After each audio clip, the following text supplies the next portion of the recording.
வேலூர் மாவட்டம் குடியாத்தம் சுற்றுவட்டார பகுதியில் பெய்த கனமழையால் அக்ரஹாரம் ஏரியில் இருந்து உபரி நீர் வெளியேறி குடியிருப்பு பகுதிகளுக்குள் புகுந்துள்ளது. இது குறித்த கூடுதல் தகவலை செய்தியாளர் பிரபாகரன் வழங்கிட நாம் கேட்கலாம். வணக்கம் பிரபாகரன், அப்பகுதி மக்கள் இந்த உபரி நீர் புகுந்ததால என்ன மாதிரியான இன்னல்களை சந்திச்சு வராங்க, அவங்க முன்வைக்கக்கூடிய கோரிக்கைகள் என்ன பிரபாகரன்? வணக்கம். வேலூர் மாவட்டம் குடியாத்தம் பக்கத்தில் இருக்கக்கூடிய மோர்தான் அணை தமிழக ஆந்திர எல்லை பகுதியில் பெய்த கனமழை காரணமா சமீப நாட்களுக்கு முன்னாடி முழு கொள்ளளவை எட்டுச்சு. முழு கொள்ளளவை எட்டதனால அணையிலிருந்து தொடர்ந்து உபரி நீரானது வெளியேற்றப்பட்ட ஒரு சூழலில் தற்போது நிலவரப்படி சுமார் 1000 கனஅடி தண்ணீரானது வெளியேற்றப்பட்டு வந்துட்டு இருக்கு.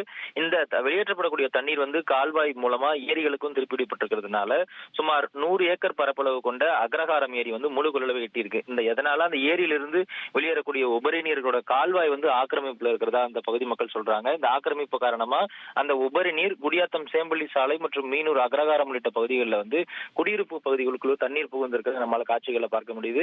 இதனால வீடுகளிலிருந்து வெளியேற முடியாத சூழல் இருக்கிறதாகவும் பொதுமக்கள் வேதனையை தெரிவிக்கிறாங்க. அது மட்டும் இல்லாம ஏரியிலிருந்து தண்ணி வந்திருக்கிறதுனால அந்த தண்ணீர்ல புழு பூச்சிகளும் இருக்கிறதா பொதுமக்கள் வேதனை தெரிவிக்கிறாங்க.